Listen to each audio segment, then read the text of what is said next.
So this is week 3, I think. Week 3 of our At the Movies series. Something I like to do summertime. Why? Because it's fun. It's awesome. What we do is we go through some of the movies that I like, because I'm the one preaching, and we talk about some of the themes that are in those films that I've watched, and how they relate back to our life and faith, or to God, or to the church, or whatever it may be.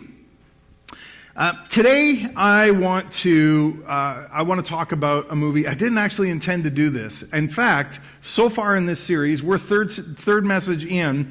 I have preached on 3 movies that weren't a part of my schedule, because let's face it, the Lord likes to mix things up, and I just want to do what He wants us to do. So this morning, although I tend to do these on secular movies, we're going to talk about the movie God's Not Dead.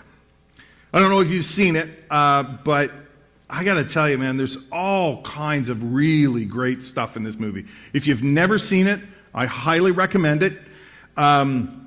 It did fairly well in the box office. In fact, I looked it up, and it made $64 million on a $2 million budget. So that's a pretty good profit, right? Like they actually did well in theater. In fact, there's a number of sequels that, I don't know, they're okay. I mean, they're good. They're not quite as good as the first one, I felt, but I don't know, maybe you'll find it different. Great movie. This is about a university philosophy class where the professor demands in the very first class, when the students first arrive, they're just meeting them, he makes a demand that each of the students takes the packet that he's just handed out, and across the top of it, write the words, "God is dead," and then sign it. We're going to dismiss with all this, he says. So if you write that, we'll be fine. We can just move on, and you'll all do great. And if you don't, then your grades are in jeopardy, is essentially what he threatens them with. And it is all going according to his plan until one of his students refuses. He says, "I'm a Christian. I can't write that." And he says, "But your grade's going to do it." He says, "I can't do that. I won't do that. I'm not going to write those words, and I'm not going to sign it." So what the professor then does is he insists that the student come before the class right up front from the podium and argue his thesis, essentially demanding that he prove God's existence over the next few classes. He's going to give him class time. He's got to prove that God exists, and if he doesn't, if he fails, he'll fail the class. So it's an interesting premise. And what we're going to do is we're actually just going to watch a clip from his very last time in front of the class, because we're going to talk today about something specific that he mentions in what he's talking about. So if Cassie, if you're ready to crank it, because the audio's a little quieter on this one, I need her to turn it up so you can hear it. Let's watch. For Christians, the fixed point of morality, what constitutes right and wrong, is a straight line that leads right back to God. With no God, there's no real reason to be moral. There's not even a standard of what moral behavior is. Do you believe this? I've wrestled with this a little bit. You see, years ago when I lived in Arnprior, I had a student ministry that I did at the local high school, and every week on Wednesdays I would go in, and they gave me a classroom, and I would kind of stand at the door, because first nobody would come near me at all, right? There's a pastor in the school. Everybody avoided me like the plague, even the Christian kids, because they would get ostracized for hanging out with me. But I wowould stand there, and I would try and strike up conversations with these kids, and I would talk with them about anything they wanted. Anything. They picked the subject. I just wanted to connect, a chance to build relationship, a chance to grow, a chance to maybe invite them out to the youth group that I had just started. But it was really about just offering them something, a place where they could come and they could talk, and they would find out very quickly that I meant it when I said that it was confidential. They could talk to me about anything, and it'd just be us. And it was. And it was pretty good, and after a little while I got some kids that would come and see me fairly regularly. And one day, there was this kid who came to see me almost every day at that point, this kid named Travis. And Travis was awesome. He's a pretty good kid. But on this one particular day, Travis was going through a lot of trouble to try and convince me of how responsible he was. And I forget how he got there, but he was giving it everything he has, trying to convince me that he's like the man, like compared to everybody else, he's the man. The problem is that as Travis talked, and the longer he talked, the bigger the hole got. I mean, he just kept digging deeper and deeper and deeper, because he would tell me all the stuff that he did. He would tell me about all the parties that he went to and all the times he got in trouble and what happened with the teacher last week. And he would tell me all these things that were going on in his life. And in fact, I'm quite sure his parents would have been pretty upset with a lot of the stuff he was saying. But he's trying to convince me that he is moral, that he's on the high ground, that he is the man. You know what I'm saying? I didn't agree. I kept trying to talk to him about it, but Travis just didn't see it this way. And the problem is that all of the friends that he had, everybody that he knew in school, was doing all the things that he was doing, and some of them were doing much worse. Truthfully, some of them were doing much worse. So he told me that his behavior was okay because it's just part of being a teenager. And again, I disagreed. But one of the things that made this conversation so interesting to me was the fact that Travis could not tell. He couldn't see that his behavior was off at all, because he really thought that he was the man. I mean, as he looked at his life, as he looked at the things that were going on, I had to really press in with this kid to get him to even acknowledge another possibility. So we kept talking about this whole idea of moral standards, and once he started to actually think it through, it kind of hit him like a ton of bricks. And we kept talking. And we wound up talking the entire lunch hour, and the longer we talked, more and more kids started coming and joining this conversation. And I got to tell you, it was one of the greatest days of my ministry life in the 3 years that I worked there.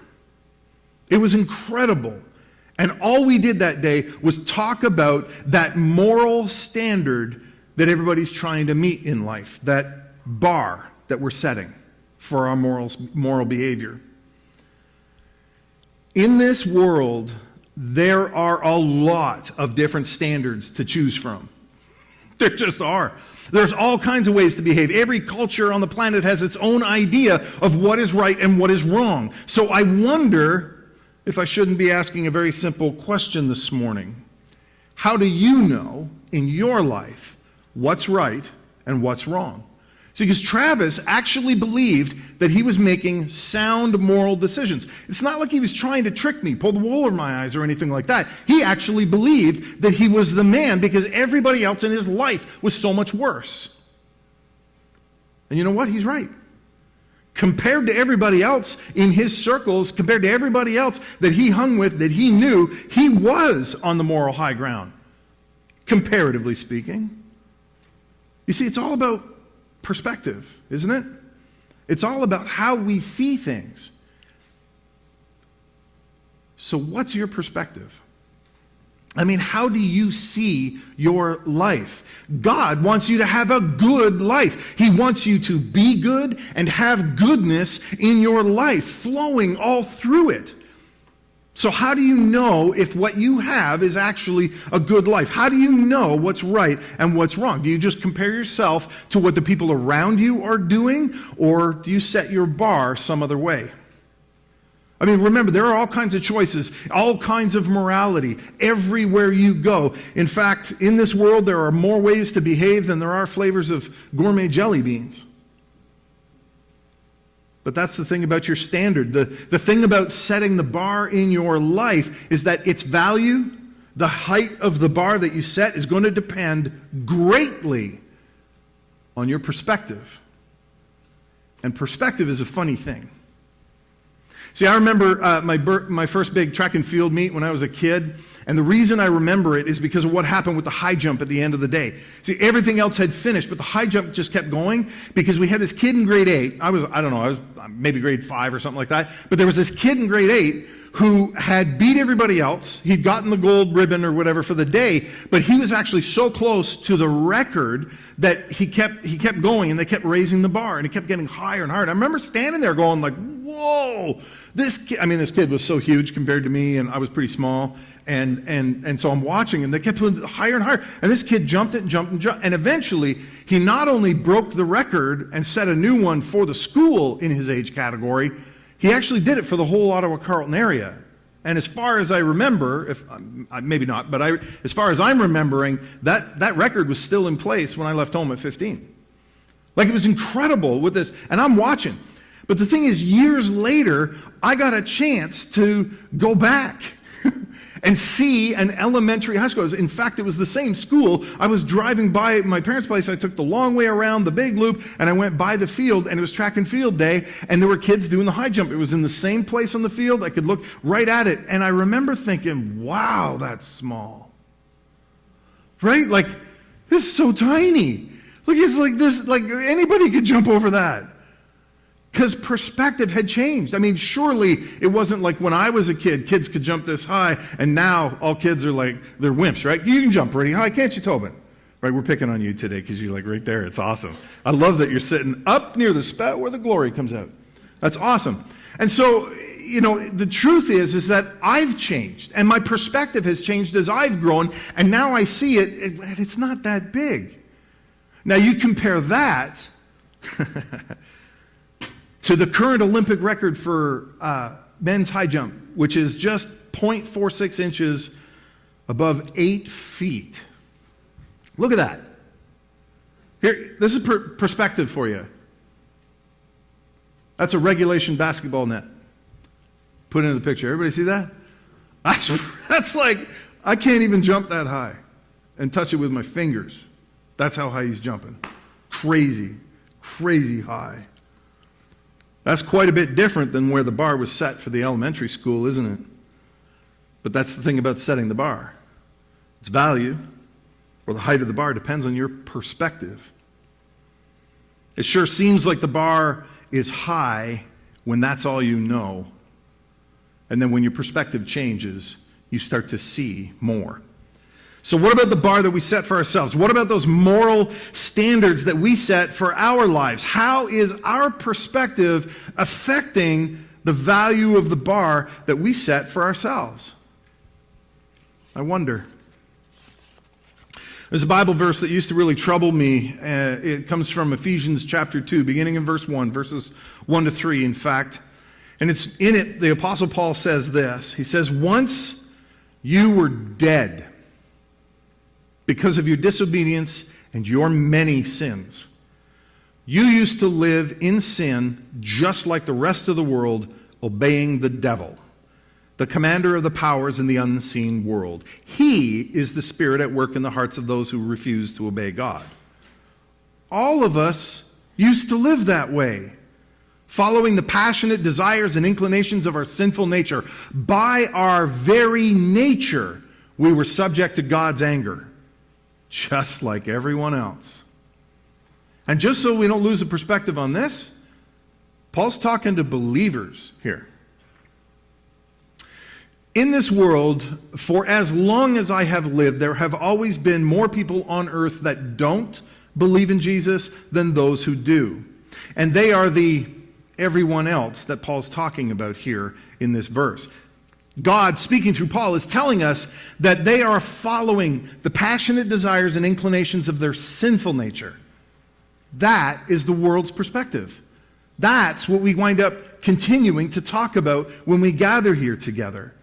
That is how the world sees things. The world's perspective is evil. And when that's all you know, it seems pretty normal, doesn't it? So I ask you, do you want to set the bar for your morality, your life, your day-to-day behavior based on the standards or perspectives of this world, or do you want something more, something higher? So I think everyone, and I do mean everyone, not just us here today, but everyone would benefit greatly from memorizing Romans chapter 12, verses 1 and 2. And just so we're clear, he's also speaking to believers here too. I'm going to read this to you. This is what Paul wrote.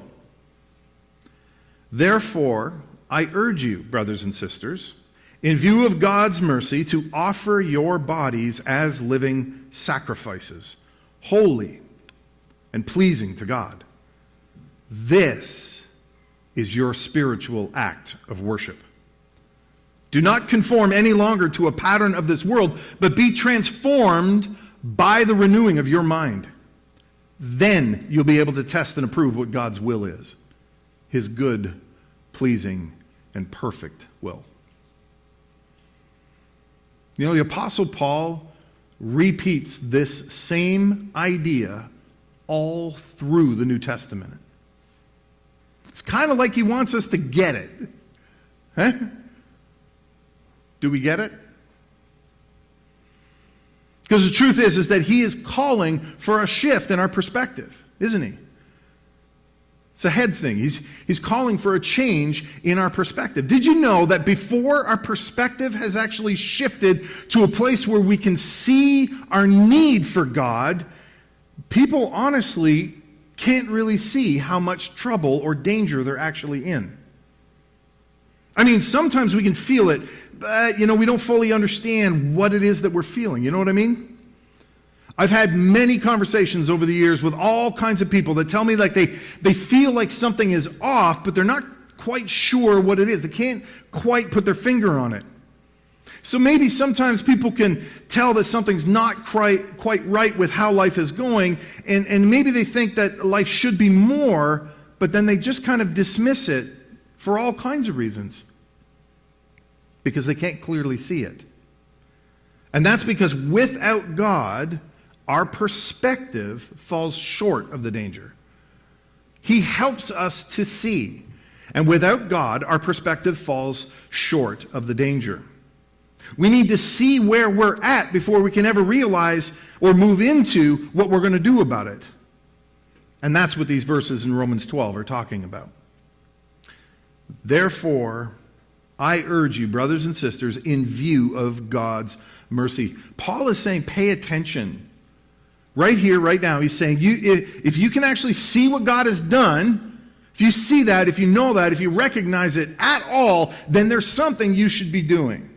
He's saying, look around you, open your eyes, wake up maybe. Maybe he's saying, wake up. Because the truth is that sometimes we just can't see how much danger we are in until we change our perspective. When Tracy and I got married, we actually got blessed with a trip to Jamaica. We went to Montego Bay. We stayed at a family resort, Holiday Inn, I think it was, right? We had a lot of fun with the crazy bird. What was that bird? Help me out. Peacock. Loved Tracy. Didn't like me at all. I don't know what his problem was. I'm serious. It was a peacock, but he had a bad attitude. It was awful. Anyway, so we had a great time. It was an amazing week. And one of the things that was really cool about it is there were all kinds of things you could do for free on the resort, and one of them was snorkeling. And so I got it in my head, like right away, first day, I'm gonna collect all these like really cool shells. I'm gonna take them home, and I'm gonna make like a thing, which I still have the bag of shells, but have never actually made the thing, but I have the shells. Anyway, so every single day I went and I got the snorkeling equipment, and I would head out, and I would just it was amazing, because you could walk out, I think, for like miles. And still be like your head above the water. It was so gradual. And so I would just do this, and I would grab a shell, and I'd put it in the bag, and I would keep doing this. And I loved it. It was so much fun. It was so relaxing. It was beautiful, absolutely. And then I got to the last day that we were going to be, the last full day we were there, and I really wanted one of those big conches, the big giant shell things. I wanted one of those. And I hadn't found one, so I was determined. I went out, put the thing on, and I went out, and I was there probably like 40 minutes, face down in the water before I ever did anything. And I'm just going, I'm just like stupid rope, and I just keep going and keep going and keep going. And as I'm doing this, I start feeling weird. Now, I don't know, maybe you've done something before in your past, and you get like a similar feeling. It's kind of like one of those I feel like somebody's watching me.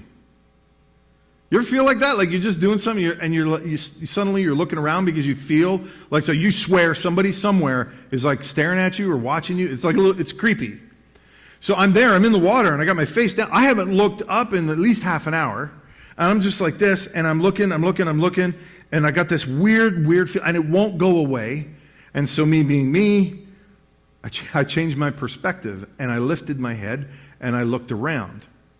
And about 6 feet, only about this far away from where my face was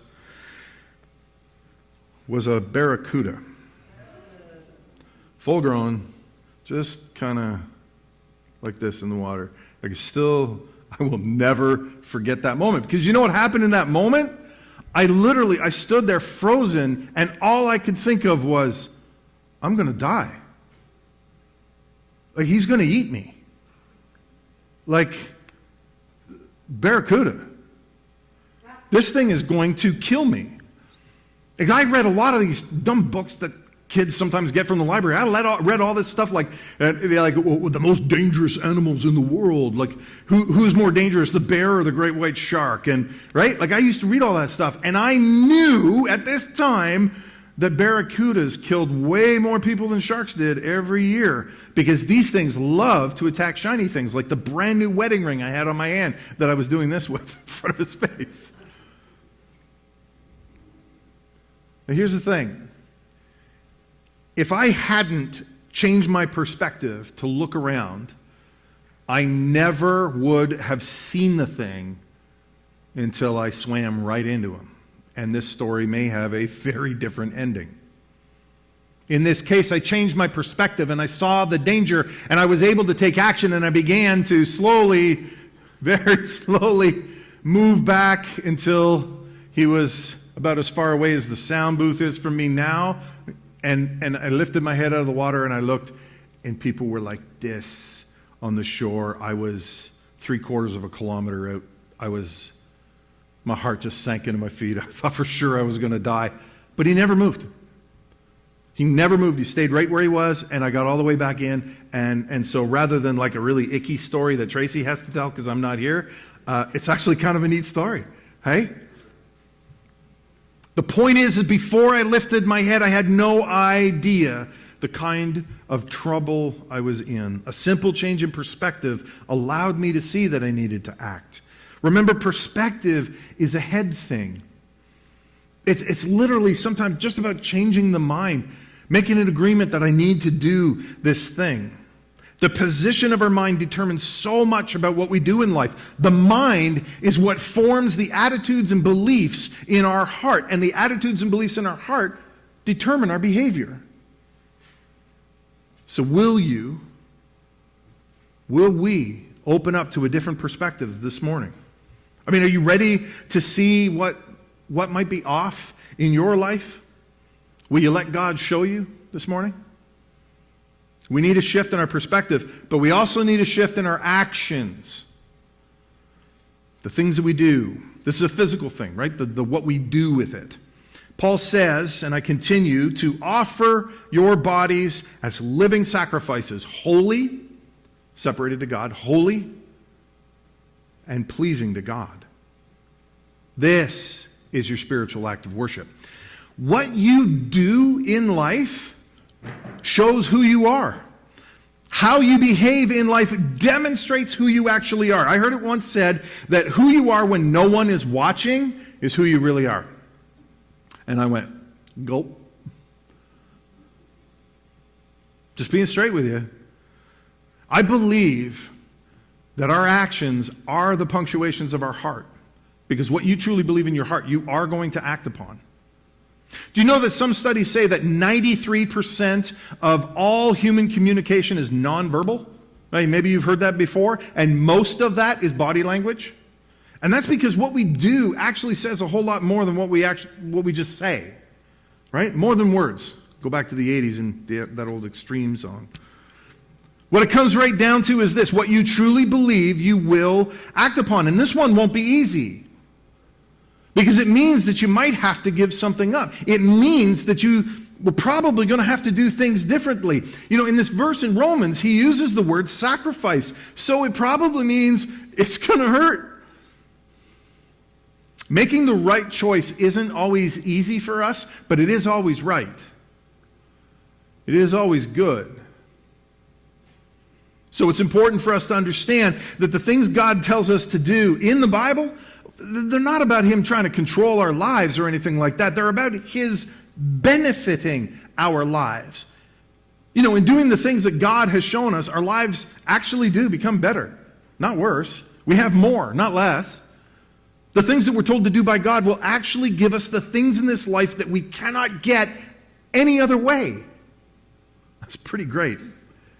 It's about having the fullness that Jesus talked about in our life here and now.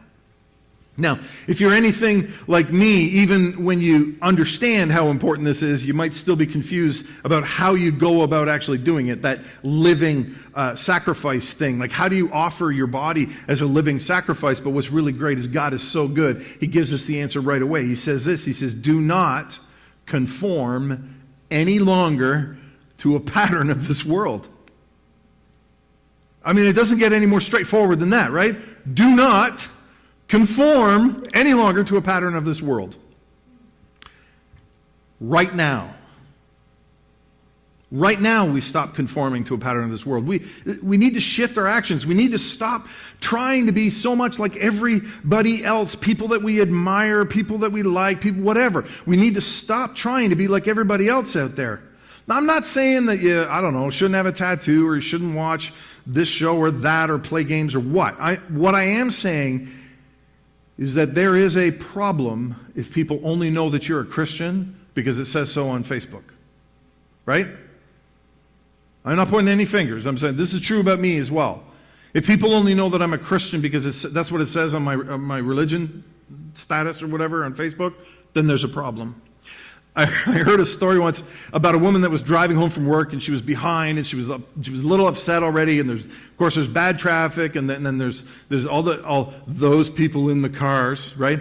And she's driving down and she's doing what she's doing. She's just angry. She's impatient and she's really upset, and it's leaking out, and suddenly lights come on behind her and a cop pulls her over, and he comes up to the window and he asks her for her license and registration, insurance, all that stuff, and she is like mad. Now she's stuck on the side of the road and she's going to be even later, and she's just like furious. And he goes back to the car and he runs all this stuff, and he comes back a few minutes later and he hands her back her cards, and he says, I'm really sorry, man, you're free to go. And she snaps. She's like, what? You mean nothing was wrong? She knew she wasn't speeding. That's why she was mad in the first place. And she's like, what? Like, you pulled me over for nothing and you just wasted my time? Like, what is going on? Why do you do that? And he stays calm, he stays cool, and he just says to her, he says, well, ma'am, I saw your car and you were kind of dodging in traffic a little bit, and you were yelling out your window and honking your horn at people. I saw you give somebody the finger, and then I heard foul language coming out of the window and stuff. And I pulled you over because naturally, with the Jesus fish on the back of the car, I thought the car was stolen.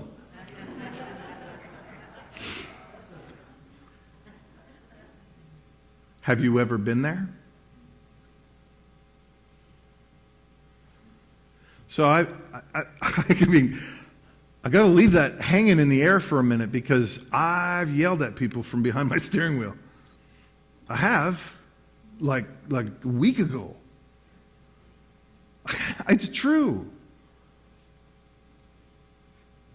That's a pattern of the world. It's a pattern that we need to stop, all of us.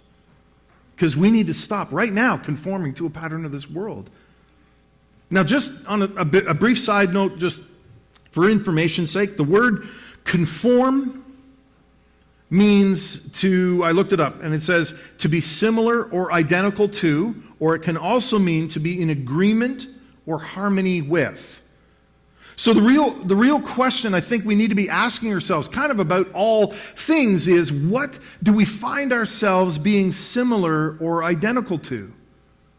Is it God, or is it something else? I mean, what does your life suggest that you're in agreement or harmony with? Again, is it God or is it something else? What patterns, what habits do you have in your day-to-day living? Are they God's, or are they something else?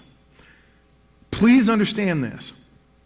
If the instruction, the pattern, the desire, the idea, or the action isn't coming from God, then it's coming from the devil. There are only two options. If it's not coming from God, then it's coming from the devil. People sometimes have a funny idea about how the devil works, and they get this idea in their mind that it's all like murder and mayhem. It's the absolute worst of the worst. It's all horror. It's all the worst thing you can possibly imagine. But that's just not true. I mean, sometimes it is. That is who the devil is. I mean, sometimes the horror, the death, the awful, awful, awful things that you can imagine in your head, or sometimes even happen in this world, sometimes that is true about the devil. But the truth is, the devil is simply in diabolical opposition to God. The opposite.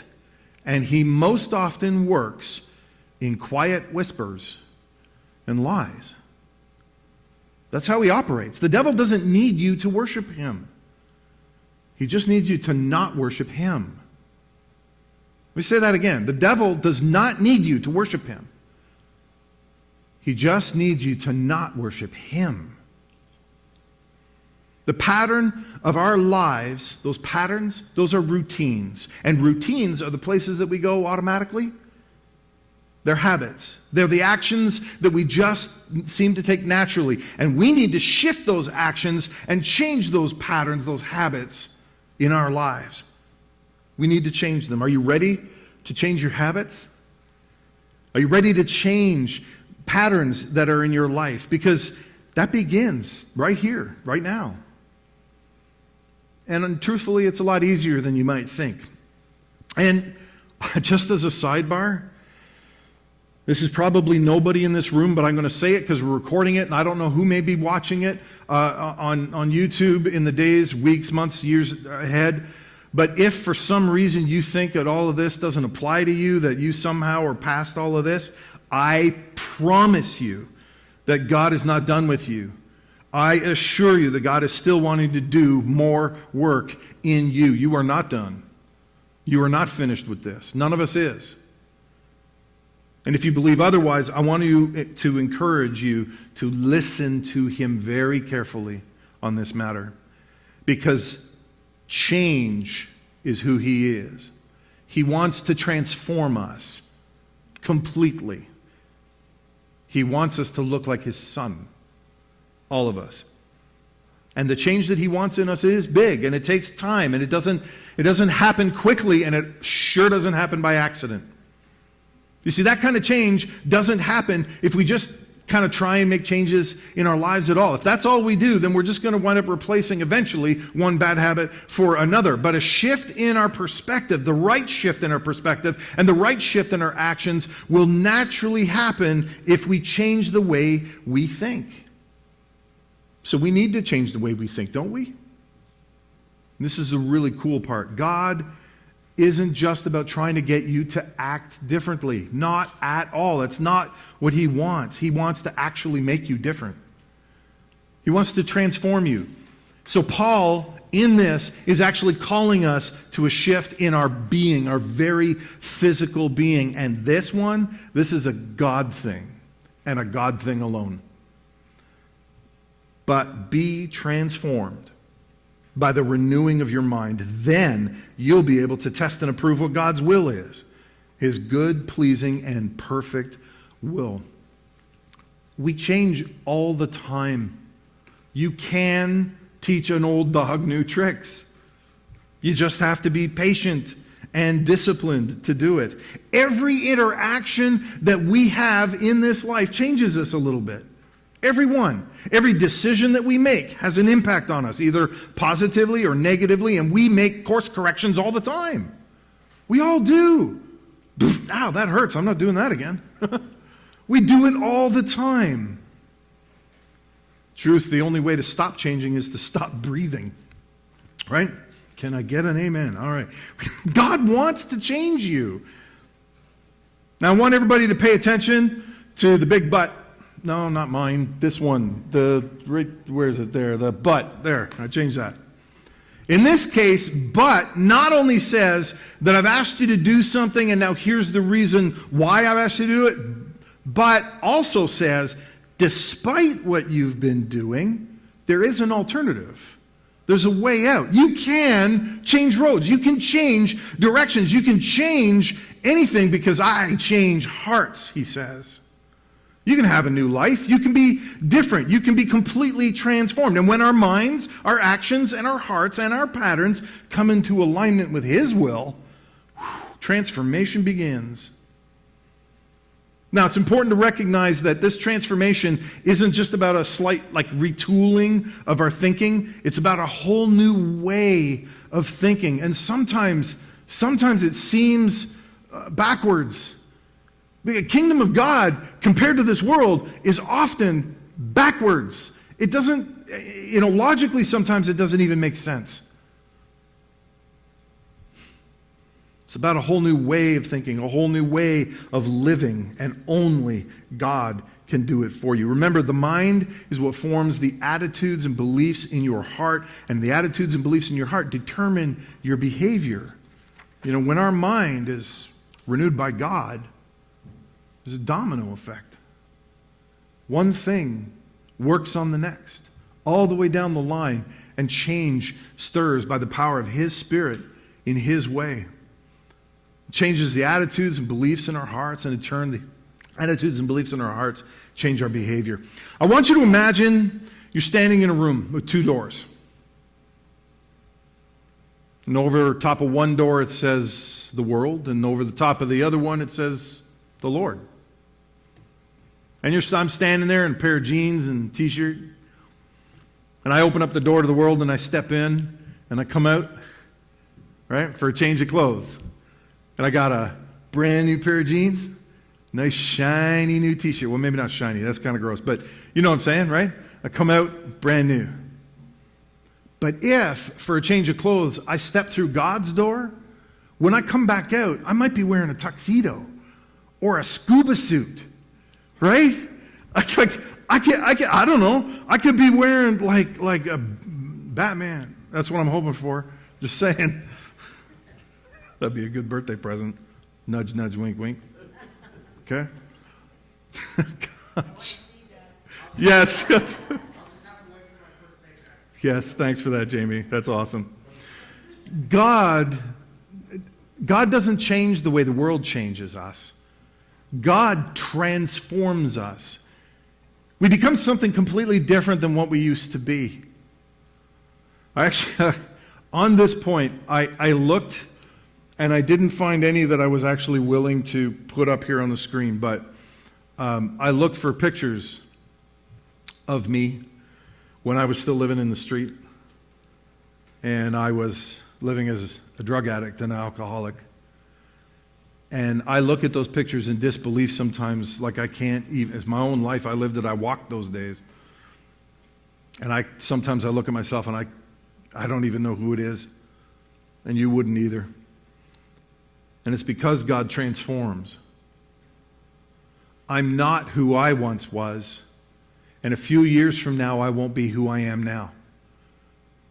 Because I want that transformation. I want to live what he's offering, because I got a little taste of it. And let me tell you, there ain't nothing in this world as addictive as the Holy Spirit of God coming upon you in power.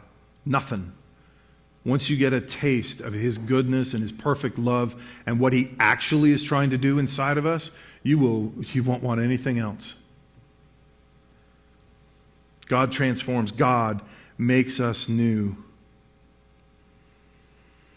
I may continue to remind us of this as time goes on, but Jesus said that it's the thief, the devil, that comes to steal, kill, and destroy, but that he, Jesus, he comes so that we can have life and have it to the full.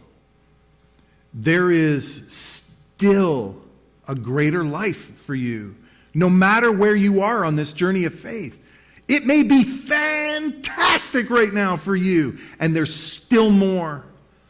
Our God is so much bigger than the limits of our imaginations or what this life, this world has to offer us. He is not done with you.